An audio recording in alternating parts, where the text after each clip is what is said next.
Man, it's a hot summer. Yes, sir. I think for everybody, it's a hot summer around the nation. No matter where you stay. Global warming, can we chop that up? For real, if you don't mind, our first couple podcasts, we're all going to be in shorts. We're not pulling up in pants. Oh, no. I don't care how it looks on camera. When you start seeing us in pants, you'll know it's starting to get cooler out here. Ashy ankles and all. You're gonna get to know our face and our knees. Exactly. So, Yep. welcome, episode Seven. Seven. Lucky. That speak Spanish. Lucky seven. Yeah, man. We're almost at 10. Man, we're moving. We can push Time is flying. Time flies. 2 in 1 week though. That's why we're moving so fast. We're getting that work done. Yeah. Yep. You know what I'm saying? Yep.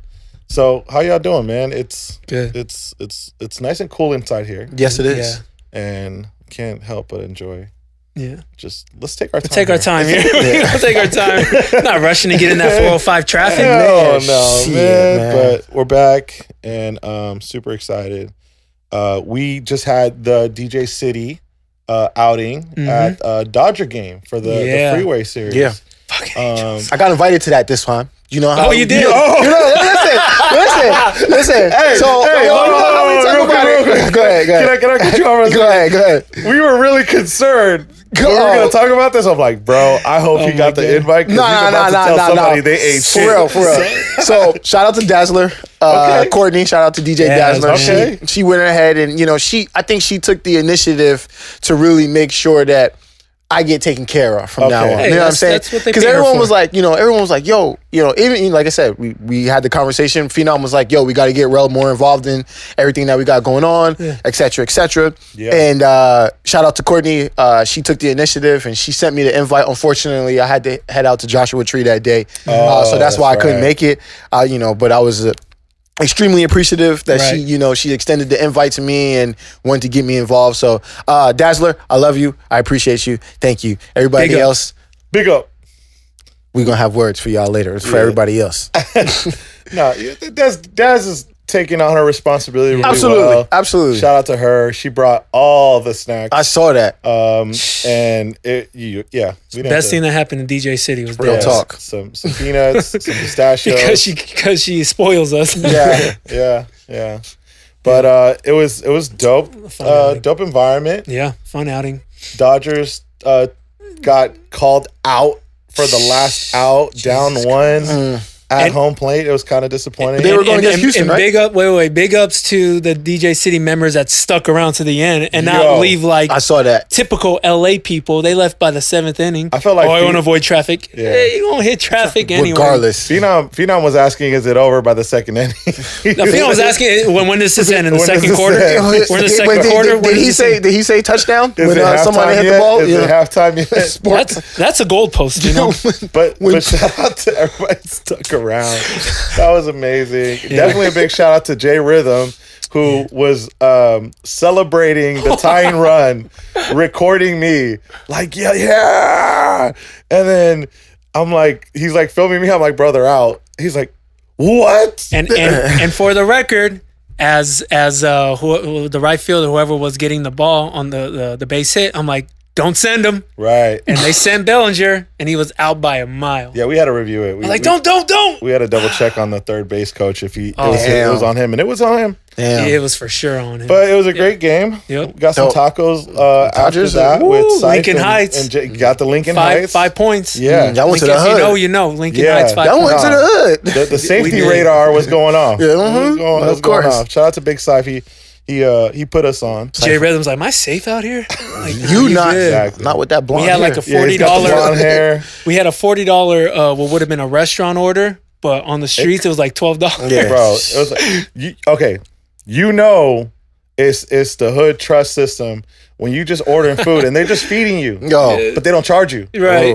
Right. There's just a tab. That nobody's wrote down. It's just like, all right, I'm done. This is how much it's gonna run you. What did you get? Oh, I got a tug. You didn't write this shit down? So honor system. Nah, it was bomb. Dope. Syfe knows his tacos. Dope. Yeah. But fun little fact that I wanted to bring up. Did you know that Mr. Joseph Dainjazone Hample once pitched at Dodger Stadium? I did know that when right around the time I met you guys, and he was in he was in college and he was playing ball and stuff like that, and start to get know him man. a little bit better about stuff and then stuff like that. So, how was that for you, sir? That was Well, first off, how old were you? it was 1999. Damn, that's 20 years ago, bro. We're celebrating 20 years of losing in Dodger Stadium. The 20th year we lost in Dodger Stadium. Spoiler alert. So I know Joe's showing his age right now. I was a sophomore. I got moved up to varsity middle season, and then ultimately got to pitch against High school or college? high school. Yeah, I know. I just wanted to fuck with you and tell you your age. We got Young Rell right now? We got Young, for those that don't know, Young Rell's in the building. But you are 2 years away from your 20th anniversary. Yeah, that's true. My high school anniversary. Don't laugh for Abner. You're Technically, Abner's the same age as me. So yeah, we 99 sophomore year played against Chatsworth, who was like a top 5 in the nation or some shit. You know, you remember the name Matt Castle? Yes. Quarterback for the Patriots, Chiefs. Yep. I pitched against him. Pretty sure I almost hit him. One of those at bats. You didn't rush them out? No, definitely didn't have that in high school. But yeah, man, that was a fun time. Just showing up and just playing catch and not think about anything. You're young, you don't know any better. You just you got this talent, you just play. It was a good time. But it was kind of an eventful game. You guys, it was like up and down. You're this young kid. Like, how are you? Like, did you feel the pressure? Like, what's funny is it was up and down, and it was going back and forth, and eventually they put me in because at some point we were getting our ass kicked because they were just way better than us. Yeah, we had a shot, they took off. Yep. And so I'm like 70 pitches in the bullpen, and they're like, "Get Ample ready." No, shut him down. Get him ready. So by the time I got in, my arm's a freaking noodle, and at that point I just didn't care. Just like, calm yourself down. You look around, you're in Dodger Stadium. Amazing feeling. But that time it was just, you just really didn't think much because you didn't know what to think. You're a kid, right? Right. And then as you get older, you start being aware of things. You start becoming self-conscious. Like after that, there was a radar on me. I wouldn't say a target on my back, but there was a radar on me in the valley. Like, look out for this kid. And now I'm becoming aware. I got scouts coming out to the games, and I'm becoming a little bit more self-conscious. I'm wondering if the scouts are showing up. And then eventually I get to Glendale Junior College. Big ups to them. Mm-hmm. After that, New Mexico State, where, and again, it's like I become a Saturday starter for New Mexico State. And the days after games, I'm like asking my coaches, any scouts come out? Anyone see me? Yeah. So it was like a lot of pressure. A lot of unwarranted pressure you're putting on yourself. Yeah. So eventually, and for those that don't know, Las Cruces, New Mexico, big ups, Las Cruces. That's where I started DJing, and I was making the transition from DJing from playing ball to DJing, and I told myself I wasn't gonna have, as a DJ moving forward, I wasn't gonna have this ego because, let me take it back to my senior year at New Mexico State. I got a 90% scholarship, right? Mm-hmm. Going into New Mexico State as a junior, I got a 40% scholarship. So they're giving me a 90% scholarship. And in baseball, in college baseball, that's unheard of because you have 25 players. Right. And you have to disperse 11.8 scholarships to 25 players. Right. Football and basketball is different because they make money. You only got 10 basketball players in football, makes all the money. Right. So to give me 90% scholarship said a lot. Coach said, I see you as a leader. You ended strong for us. I want you to be the dude. Well, I wasn't that dude. I wanted to be something better than just what they had me doing. They had me as like the closer and the guy to come out and get like 4 innings, before the game would end. I wanted to be a starter. I wanted to go back to playing my starter role. So a lot of resistance, a lot of tension on myself, and just saying I want this, but they're giving me that. And, just ego running wild. So I told myself when I've become a DJ, I'd release the ego and just go back to enjoying. Because when you're playing in like, good. Well, no, I don't want to cut you off. I just wanted to backtrack just for a second because in high school, like 50 Cent, you were the man, homie. Yeah. And then, yeah. But things change when you get to level up, right? Yeah. So like college when you level. graduate middle school and you go into high school, it's a different environment. Yeah, different friends. JV to varsity. Now things change. But you know, being a star athlete in our neighborhood, because we grew up in the same neighborhood, and you know, it took a while for Danger and I to develop our relationship, but he was really the man and hanging out with all the cool kids like Abner. So, so going from that ego, if you will, right? Yeah. Because at the end of the day, you're just a young kid, so hey, you're living it up, and now you go into this like kind of bigger pond. Yeah. And you're playing baseball and you have this pressure and you want, you know, obviously the goal when you're an athlete and a scholarship athlete, like there's all this pressure to get to the next level. So even in DJing or any facet of life, right, you want to get to that next step. Like, how much did it affect you from the outside pressure that you put on yourself to get to that next level? How did it like? Well, like as I got older, I became aware, like you could probably do this for a living, right? So you have all this added pressure. The baseball or the DJ? The baseball. Okay. You know, so I have all this added pressure. And when you're playing Division I, you realize you're playing probably in the top 10 percentile of baseball players in the country. Right. Right. Like my first game I pitched, we played against Air Force, who was seen as one of the worst teams in the country. My first batter hits a home run off me, like third pitch of the game, like just to show you how competitive it is. Right. Got humbled real quick. Yeah. Ultimately, like that, I did pretty well that game, but still.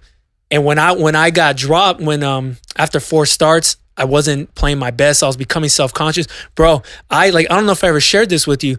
I forgot how to throw a fastball through the midst of all that. Like, you ever seen Major League 2? Ricky Vaughn doesn't have his fastball. He doesn't know what to do. I mean, he was like a different, he had different reasons, bro. And I'm just like, and I'm just like, what am I doing wrong? Like I was so in my head, I was becoming self-conscious and I was kind of a mess. So I got dropped to the bottom of the pitching rotation. Yeah. And it is so much like a lot of big businesses. It gets cutthroat in college baseball. If you're not performing, you're at the bottom because you're playing. Because we were ranked. At one point, we were number 26 going into our game against CSUN in the country. So if you're not performing, your ass is at the bottom. Yeah. So eventually I worked my way out of it. In the last half of the season, I was like damn near lights out. So, but in the midst of all that, I'm putting a lot of unwanted pressure on myself because I'm realizing it's getting closer to this either being a thing or not being a thing. So I felt like I learned my lesson, tried to take a better approach while I was DJing. But, you know, we've been doing this for 12, 13 years, and it's tough, man. You get self-conscious about a lot of things, and just like in college, just like in high school, you're concerned about what your circles think of you, you know? Well, and that's funny you say that because while you were finishing up college, Rell and I were starting our DJ careers in regards to making it out of the academic structure that we grew up in, entering and actually getting the house party stuff, house parties, and you once you finished up college came over, and we kind of already had our experiences and what we learned, and part of like the fun conversation that we can bring up is like there was times where like I didn't know how to speak to you in regards to feedback, because Rell and I. And you can confirm this or not. Maybe I lived my own world, but we used to be in this classroom environment and of a club experience for a DJ, right? And we would have everybody do mixes every week. Yep. And we'd give each other feedback. Yep. Besides talking shit on our sidekicks in the middle class. Man, that shit was hilarious. Sidekicks were hot. We had the chat rooms on our point. AIM. AIM what was on your point. AIM name? I think it was like Big Rell or some shit like that. Big Rell 12 or some shit like Big that. Rell 12. I stuck with the 12 number. Right. RBC Baller 30. Yeah, I remember that shit. So we were in an environment where, somebody did a mix. As soon as you were done the mix, we'd give feedback. Yep. And some of it constructive, some of it, you're younger, you might not know how to say it as well. Yeah. And so I still remember a time where we did a house party together, and I think Danger might have opened or started it off. And like, I almost pulled him aside and gave him I would say more criticism than feedback because I came from that environment. Yeah. Right. And he was just kind of jumping into our world that we were already kind of accustomed to with the Phenoms, the Fuse, the D-Dubs. Yeah. Right. Shout out to all the Spin Addicts. Yeah. Right. Throwback. So we were part of this DJ crew, and that's what we were accustomed to. And I think, you know, whenever I heard somebody's feedback about my set or whatever, I really took it to heart. Yeah. And not to say that like I don't value people's opinions as much anymore, but it doesn't drive me into a certain lane. You know, I'm still focused on my lane. Yeah. But within adjustments and pick out the good stuff. Right? Yeah. Because if you're like D1 athlete or do any athletics at all at any point in time, everybody has a coach to talk shit to them. Absolutely. And it takes time to learn that you got to just drown out all the volume and drown out all the cuss words. Yeah. And all the diss words. And pick out the and goodness pick out from the good. And then that's what you can take with you and not take it personal, because whoever yells at you really cares about you. Whoever doesn't say nothing doesn't care. Exactly. And ultimately, you got to feel good about what you're doing. Like, Mike can sit here and critique me about anything, and I'll take that into consideration. But I also have to take a step back and ask myself, do I feel good about what I just did or what I'm doing as a DJ? Yeah. Because Mike might be living a different reality as a DJ than I am, or maybe he's seeing something different in the crowd that I'm seeing. Yeah. So and it's like, okay, cool, I appreciate that, but you really have to, this is where you develop your intuition and your confidence as a DJ, when you can step outside of your feelings and what's going on in the moment and just observe and just like really soak it up. Like take time to not look at your phone, you know, and just sit there. Right. And put yourself in that position, right? To just absorb. You know? How old were we then? When? It was like, we were like 24, like 23, 24, something like that. I wasn't even 21 yet. You were. I think I was like 20 at the time. graduated Maybe I when I was just like turned 21. I think you just turned 21 or something I like think that. I had just turned 21 around that time. Yeah. And I only say that because, like, you know, going into it, you didn't know how to handle it. You know, giving a bit of transparency and a little insight into what our dynamic relationship, because our relationship, people may or may not know, like, went through its ups and downs. Yeah. Right.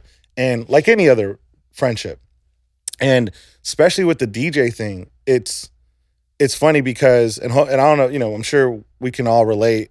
Hopefully our listeners do. Is there's always somebody that you're close to, and you're not in competition, but you are. You are. At the same time, you are. It, exactly. Right? And so for me, at the moment, and this is just me letting it out, like, so we're all on the same page because we've grown from this. Yeah. But, you know, I knew Joe coming in. He's a fit dude. He's got that look. For the longest time, he was like the model, right? Like, who we all thought was a homosexual at the time. Who else thought that? I thought it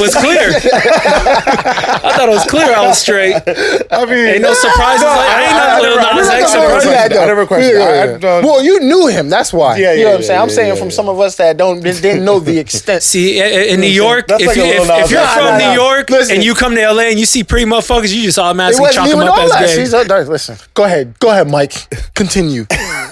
You know, we'll get back into that topic later. But the New York thing, not okay. homosexual. No, we'll definitely. There's nothing to talk about. I mean, you know, we're fine with all communities and all people. So absolutely. We support it. I'm not judging them at all. Just curious. But getting to the point, like, you know, Danger was doing modeling stuff. He was an athlete. He was this and that, right?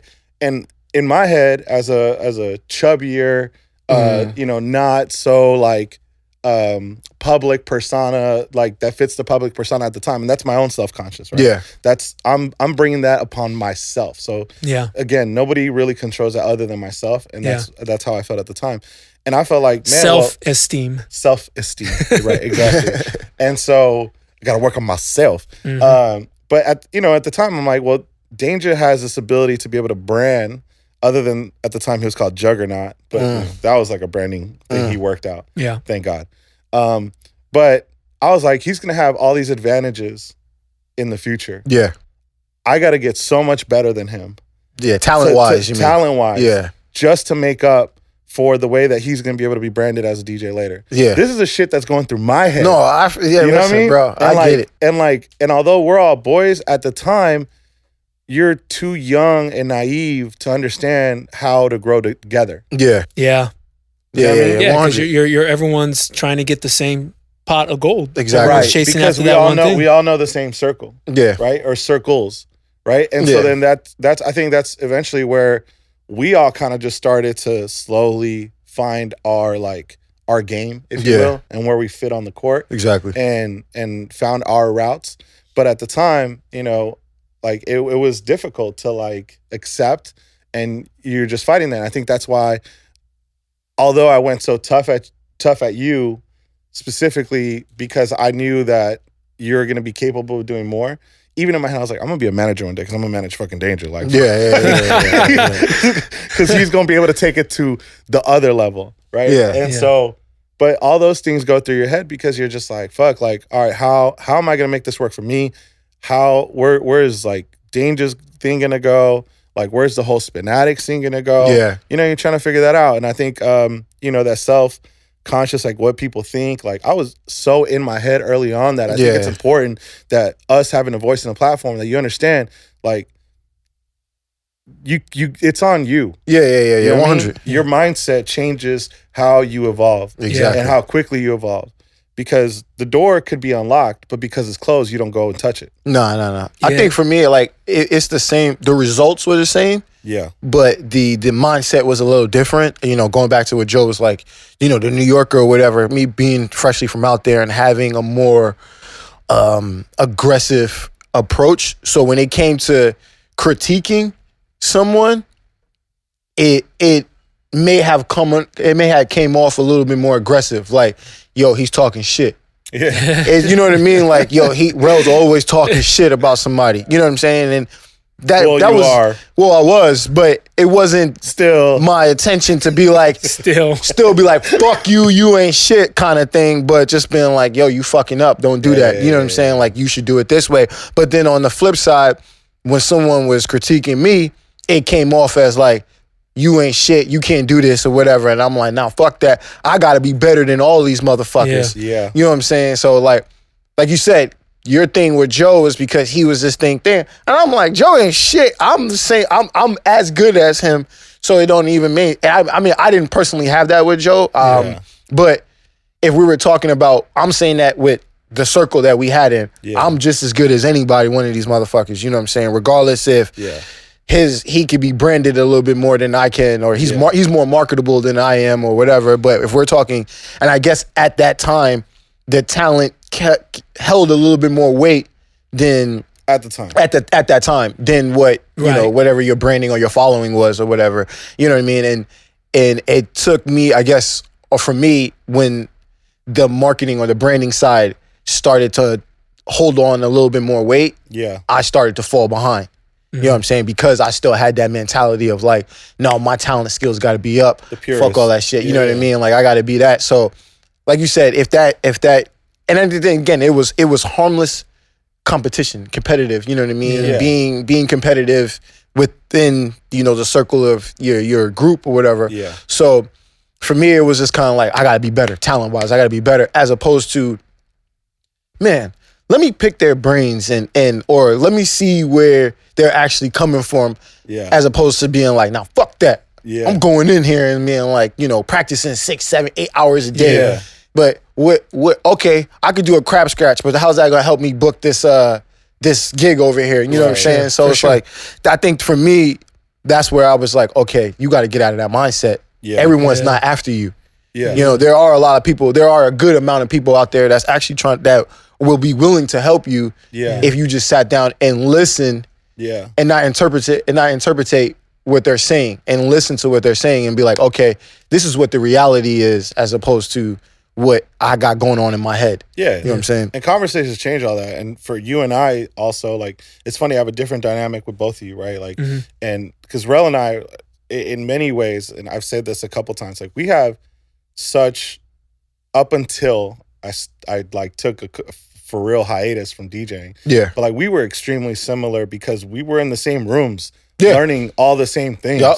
And from organizing music to our style of mixing and different mix tricks, like, we're very like similar, if not identical, in some senses. And then as I stepped away and I started hearing you more recently, I'm just like, oh shit, like I can see the develop and the change in your style and what you do. And you know, again, it's one of those things where like, I don't think we ever, besides when we like lived together, right? Like those were the times where we were able to really pick each other's brains. And like, cause you're in the day to day, you're like, we're both on the fucking turntables every day. I'm like, you know hey man, you almost up? I'm trying to get on the tables, man. We only had one setup. Did we have one setup? No, I think we had two setups. We had two setups. Yeah, actually we had two setups. I think I don't know. Somebody had a setup in the room or in the living room. Then you had your setup and people would bring their own to your room? And y'all would we're talking about when we were living together, I think, right? Yeah. Oh. We lived together, yeah. Yeah. We had the studio room. Yeah, what you call it. But you still had two setups at the crib when everyone would just come over to your crib. Yeah, you still had two setups. Anyway. Yeah. I remember that. Yeah. That was a fun time. Mike has always been doing it. I'm just going to say that. Like, before Mac Park existed, Mike was the guy that was like, listen, we going to go to Mike's crib. Yeah, always we going to play ball. We're going to get in the pool. We're going to get on the tables. Yeah. It's always been fun.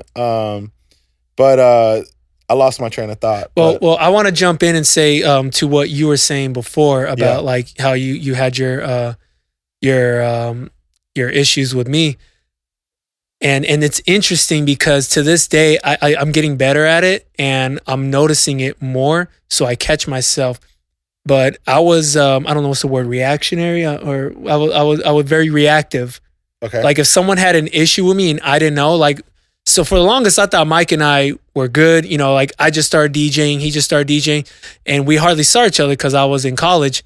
And then when we did, I just felt like this dude was just like so competitive with me and coming at my neck. Well, because you were the man. Right. You know, it's funny. Check this out. On the day Abner was there too. I don't know if he remembers this. He wasn't around for this, but remember when the day before I graduated, we went to this club inside the hotel, and I was DJing. Exactly what you're gonna say. And Mike was opening for me, and I don't know. I think he played Cassie or Me and You or some shit. And you know, you play your set, and you know he's got Scratch Academy under his legs now, so he's feeling himself. He feels like he's got all the knowledge in the world. And then he says, "I just set you up perfectly." In your face. Don't fuck up. And I was like, don't fuck up. Okay. Hold on. But it's because not only because of Scratch and that ego that came. Yeah. But I had Serato. Yeah. And I think you were still on vinyl. For sure. Right? Oh, yeah, we were anti-vinyl for a minute. And so I just got Serato and just kind of got that, like, you know, the set of wings or something in Fortnite. You know, like you got that shit that powered up. You've been working just on hit a mushroom. forever. Ultron and I remember, and I opened up and like, I remember like moving faster than ever. It was like, fucking putting on, you know, new shoes. And I don't remember saying that, but that does sound like some shit I'd say. Yeah. So I felt it at that point. And so then I'm realizing, like, so everything that Mike and I had an issue with in the past in our relationship, it was always me, like, I mean, I don't want to make him out to be like he was the asshole the whole time, but every time he had an issue with me, it was me putting up my guard and being reactive and not in the right way. It was just like instead of just turning my cheek and keeping it moving or talking it out, I'd fight back. Like, cause where we grow up, you know, I'm sure similar where Rell grew up, like you can't be seen as a punk.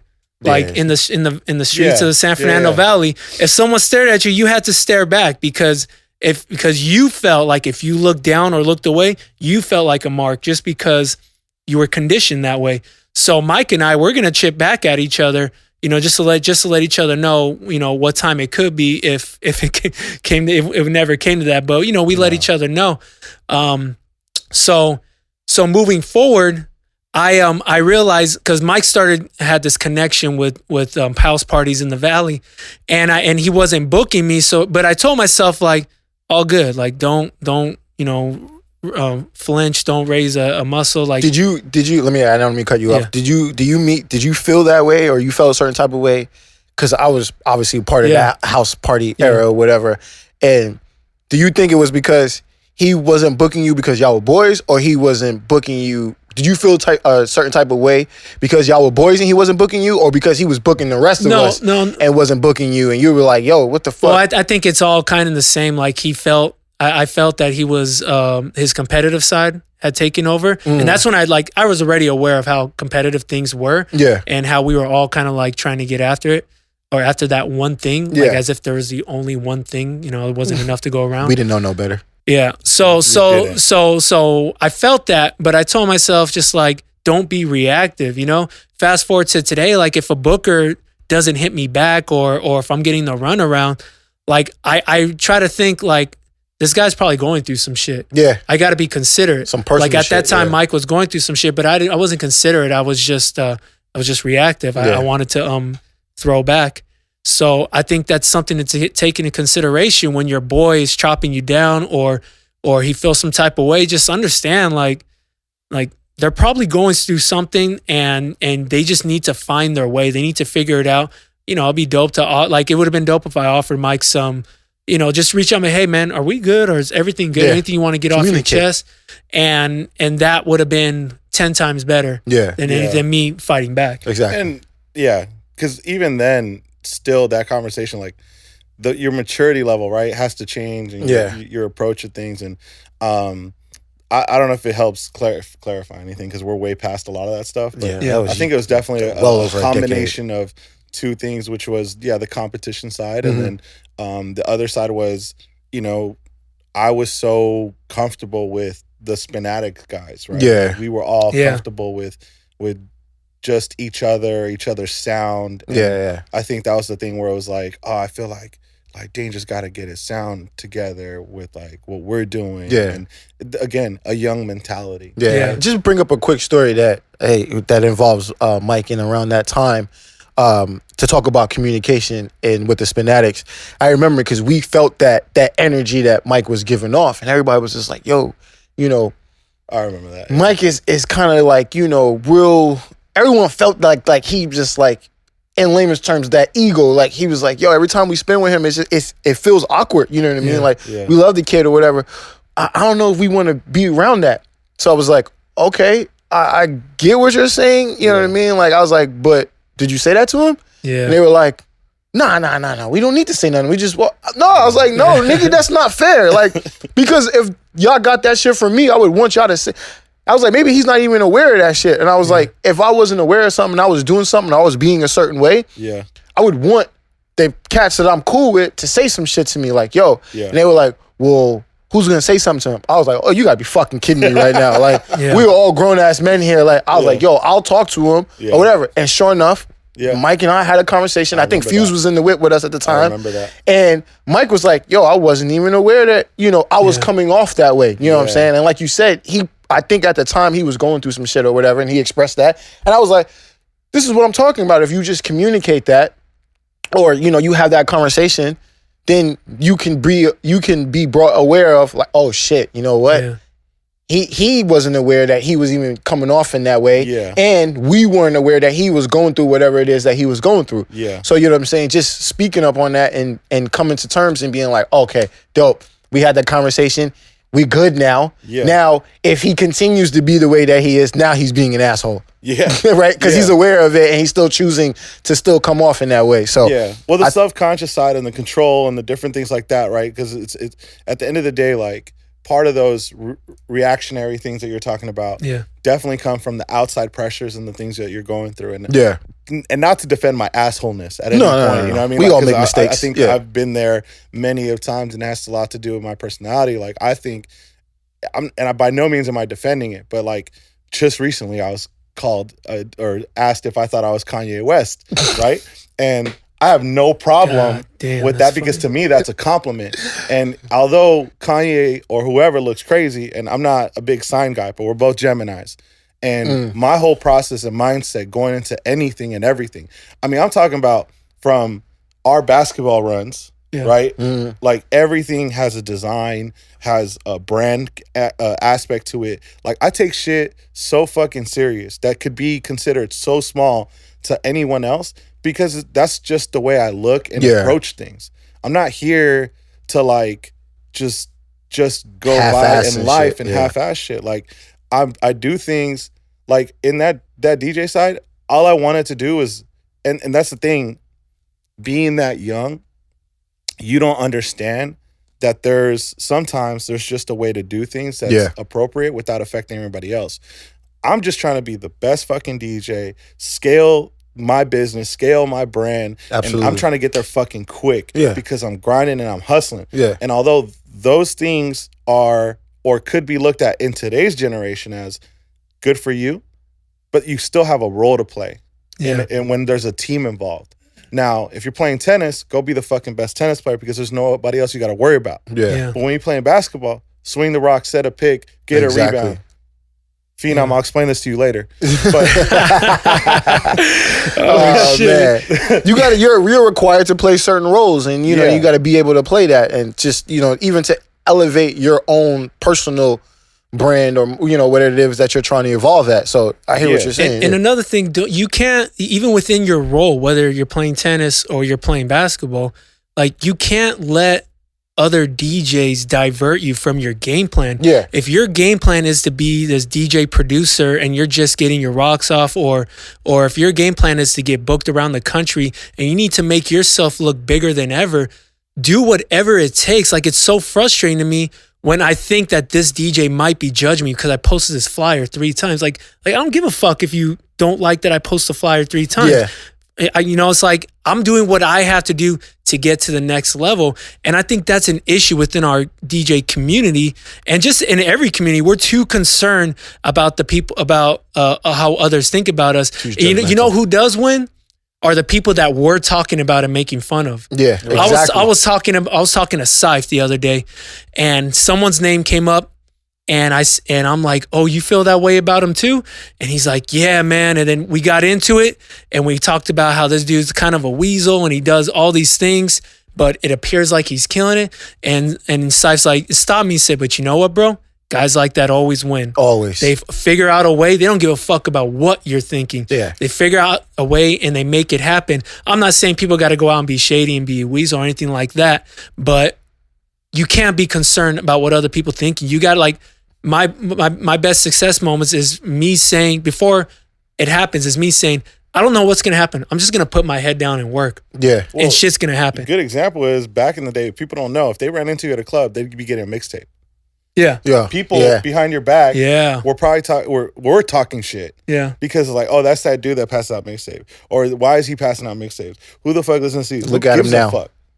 If Look out at of the him 100 people, out of the Winning. 100 CDs you passed out, one person or 2 people book you off of that, you made your money off that CD. Easily. Like, and the fact that, like, you zoned in on what stands out at the time, right?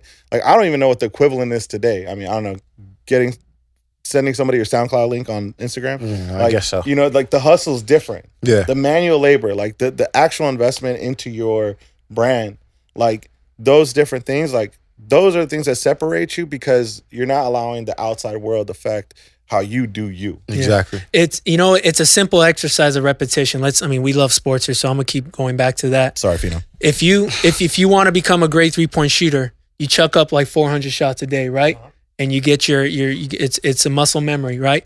So if you want to be top DJ or be on a high level as a DJ, you got to do a bunch of things that create a repetition of that. They create a repetition of what you're manifesting. So if passing out CDs is what you feel you have to do because you're creating this pattern, it really comes down to the pattern, right? Yeah. You feel you got to do that. And then if you feel you got to do something else that needs to be repetitive, you got to continue to do it. That's kind of like, it's funny, but kind of like the whole Karate Kid. Like, what the hell's waxing on, waxing off doing for me? All I'm doing is cleaning cars. It's not helping. Yeah. But in the long run, it does help. Like, I'm a pitching coach for this kid, and we do all these little things before we actually pick up a ball. Like, half the practice is a bunch of little things before you pick up the ball. Preparation is key. Preparation, and you're getting your muscles used to these things. So the brain is a muscle, right? Yeah. So you're exercising, and you're getting, and you're teaching yourself, this is what I have to do to make it. This is what I'm putting all this together to get to a certain place. It'd be great if we can all just snap our finger and be Tiesto, making millions of dollars. but that's not a reality for most of us. Yeah. So you have to put your mindset into it. Like around February, I was like, man, I'm sick of this whole judgmental shit. I'm sick of like being afraid to cut live or do all these things. So I started posting live cuts. I started posting live routines and posting live production videos. And it was like so therapeutic because I just said, fuck it. Like I got out of my little bubble and little self-conscious ways and I just put everything out there. And I got some great honestly, feedback from it, huh? I got some good feedback, but regardless, even if the feedback was trash, like it felt good to just not be a prisoner because you're a prisoner of what you think other people are thinking of you. Yep. And even worse is what you think of yourself. Yeah. Instead of just living, existing, being a 16-year-old out there playing, throwing a baseball in Dodger Stadium and not thinking, just having fun. And we get so caught up in the money and all these things. And I don't want this DJ to judge me if I hold my arm like this while I'm taking a picture. You know, every DJ's got a sore elbow these days. You talking shit? No, did you say that? No, I just do that to keep myself looking thin. No, but I'm saying like that. When I think Don't be of putting like my tricks out there. I'm saying like when I think of judgmental DJs, they talk about the littlest and stupidest things. Yeah. But if we're sitting here, if I'm sitting here thinking, damn, I just posted this flyer today, or I just posted my brand new original song today, I can't post it for another week. Man, fuck that. Post it every day. Every day. And plus, you can always delete it if you think it's like overwhelming for your feed. And the reality is, like, you take a census of this, like, the people saying that, where are they? Yeah. What are they doing? Because I'm pretty sure all successful DJs I know aren't the ones talking shit. Exactly. Yeah. I think they're the ones moving on.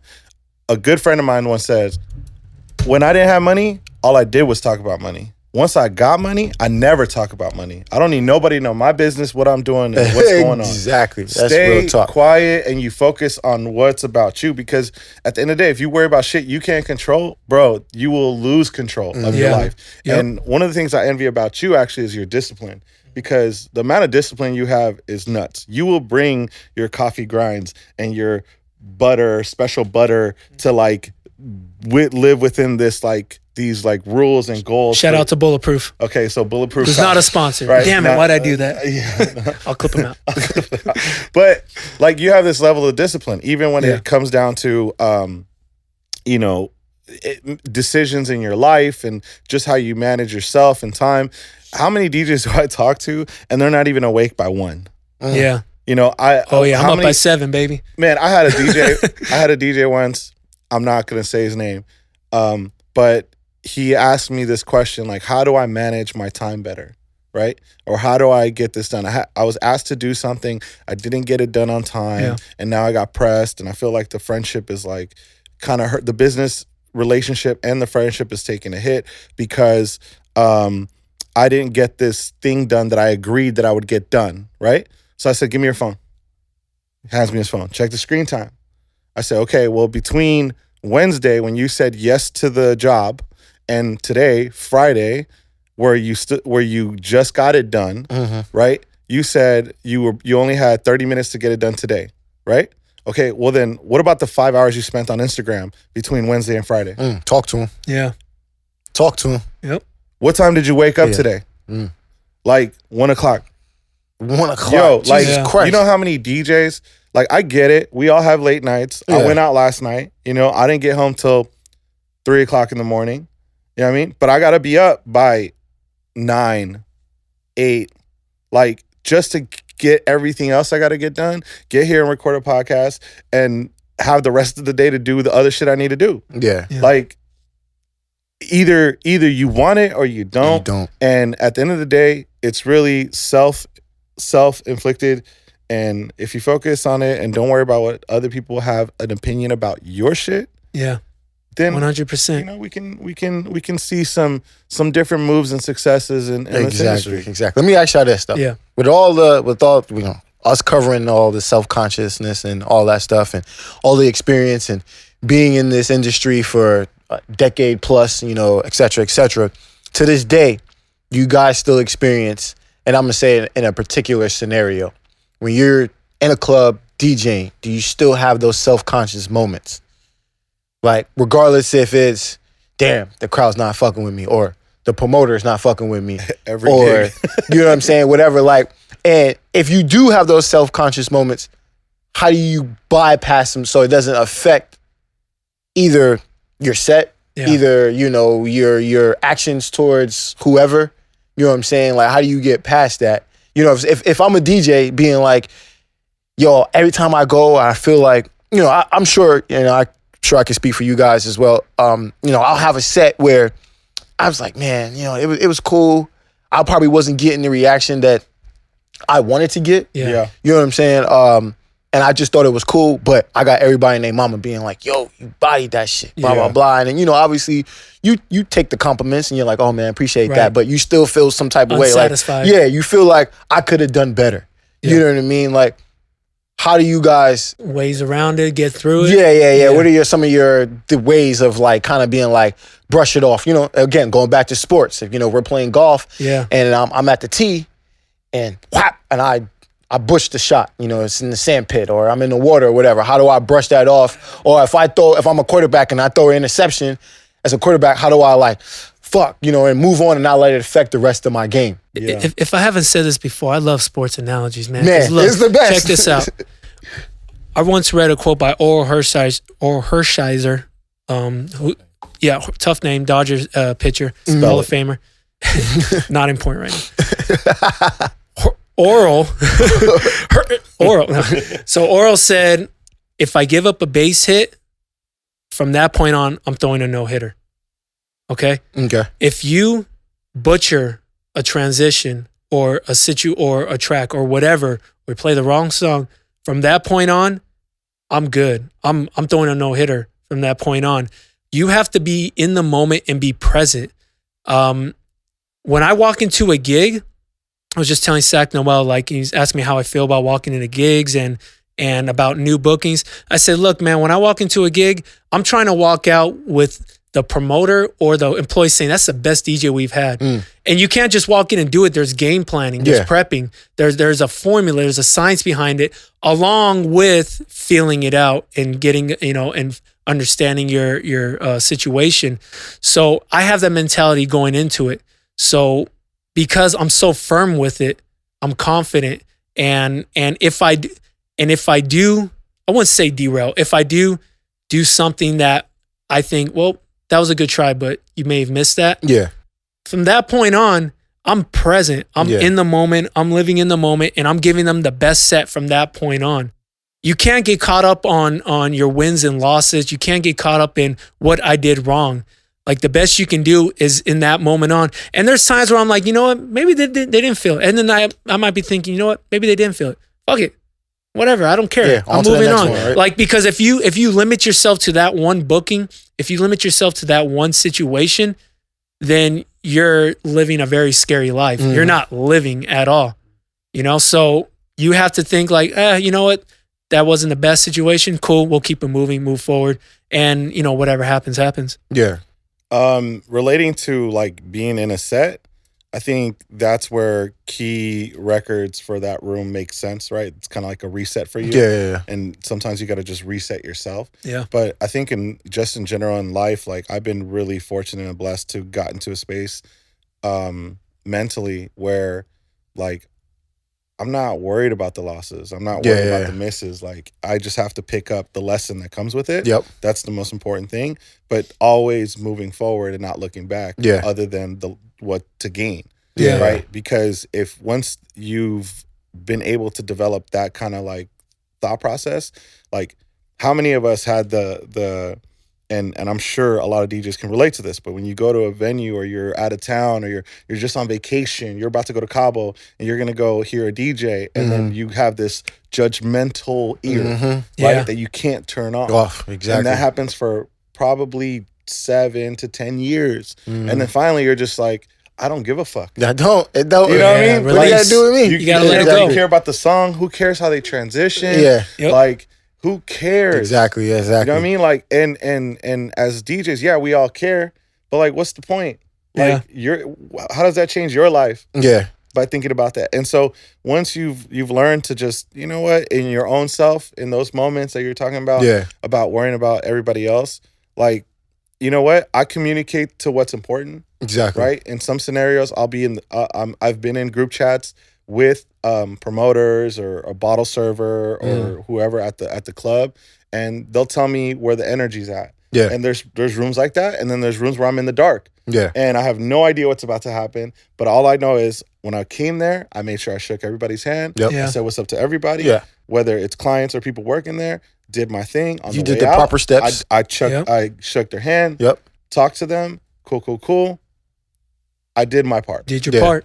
As long as you do your part, you can't be mad at yourself. Yeah, I think for me it's being realistic to the fact that we're human. You're going to make a mistake. Yep. I think obviously at the end of the day, no matter what your goal is, you approach it with the mindset like I'm trying to accomplish this goal as cleanly as possible, as cleanly as I can. But the reality is that you're going to make a mistake. No matter how long you've been in this game, no matter how long, whatever it is that you do at life, outside of us talking about DJing, you're going to make a mistake.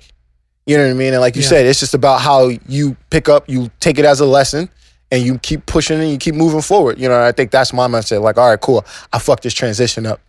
Right. It is what it is. What am I going to do about it now?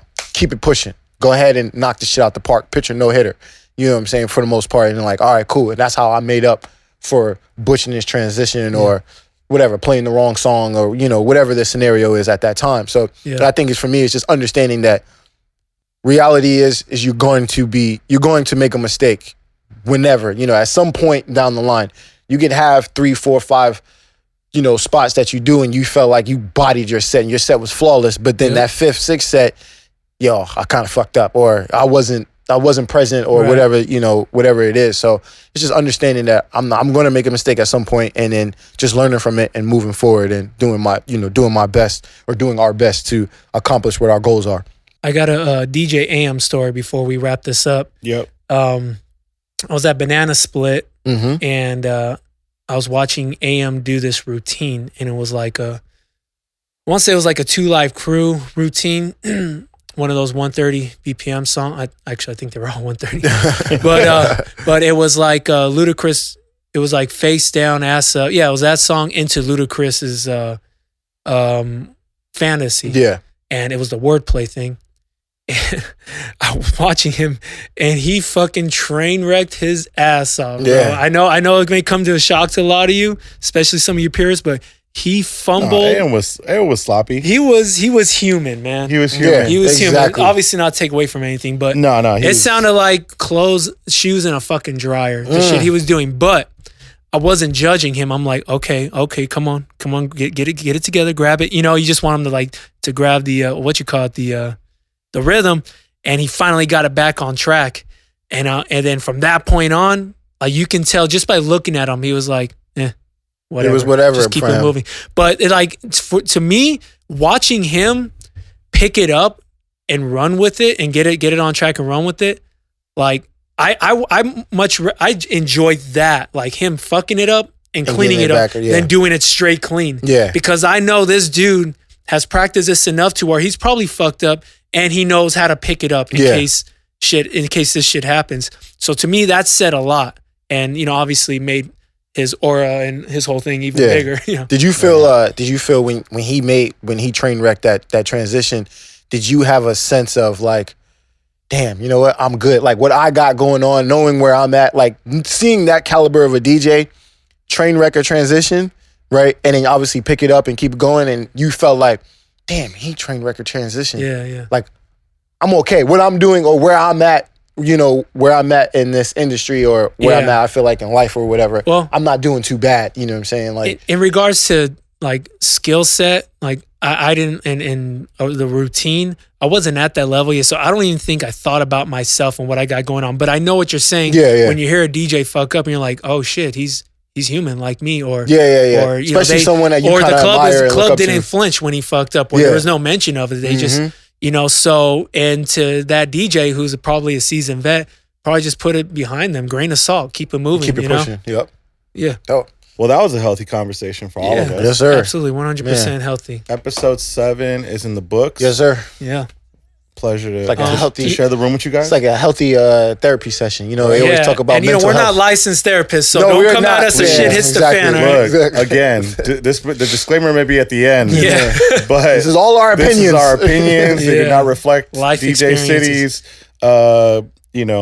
company. You know, before we sign off, though, I want to shout out those that repost our stuff, those that shout us out, that show us major love. We appreciate you guys. Obviously, we appreciate you guys, YouTube, podcasts, Spotify. And for those that give feedback, like, I'm really not trying to tell you how to give feedback, but I will say this. Please listen to the whole and thing. soak up the whole episode before you say anything, because you kind of look dumb if you don't. You look like you're just one of these 10-year-old kids who has nothing better to do at 4 p.m. when he's fresh out of school. Like, and I had a friend hit me up and say, yo, I've been waiting for this whole agency talk for like a month now. It's finally here. I'm like, yeah, check it out. And he says, oh, 20%. I knew that. I know they take 20%. That's not news to me. I'm like, well, did you listen to the whole episode? Nah, I'm only like 15 minutes in. I'm like, bro, listen to the whole fucking episode. Why are you like, talk to me after if there's anything that, you know, crosses your mind. Like, let's have a conversation, but don't tell me about 15 minutes in. I'm not getting in front. I've been in a situation where like, and it's a learning experience. I was listening to a podcast that a friend is on. Yeah. And then I texted him something, and then legit, you listen to the podcast, the next line, they're addressing exactly what and you already hit sent. And it's just like, all right, cool. You gotta take it all in. Yeah. You can't go off our highlight clips because that's just meant for you to get a gist of what the whole episode's about, but it's definitely not the details. So please listen to the whole thing. And if keep sharing it, because we're reposting like a motherfucker. We might get annoying, but I don't care. If you're gonna give the feedback, I think be specific about what it is you do or don't like. You know what I'm saying? Don't just say the more detail the possible. I don't like it, or I love it. Okay, what do you love about it? What don't you like about it? You know what I mean? Like, you just throwing it up in the air. You know, if you're saying I don't like it, what don't you like about it? I don't like it. Okay, then you just come off as a hater. Like, I was like, all right, we got nothing else to talk about. End the conversation. There's no conversation. Yeah. And it's funny because like I did have somebody hit me like, can you talk about promoting? I'm like what? Promoting what? Your brand? We're not being a promoter. Like we love the questions, and Miki and I mean, I haven't talked to Rell about it, but I know Miki and I, we actually respond and give the best answer we can give you without writing a book. And if anything, just continue to listen to these episodes, because we're always giving jewels and gems from our experiences. I don't know if they're 100% accurate or going to work for you, but it's all about getting the thought process going when you're getting to where you want to go. Yeah. Well, great. But again, we appreciate it, guys. Thank you. Yeah. Appreciate you guys, and see ya.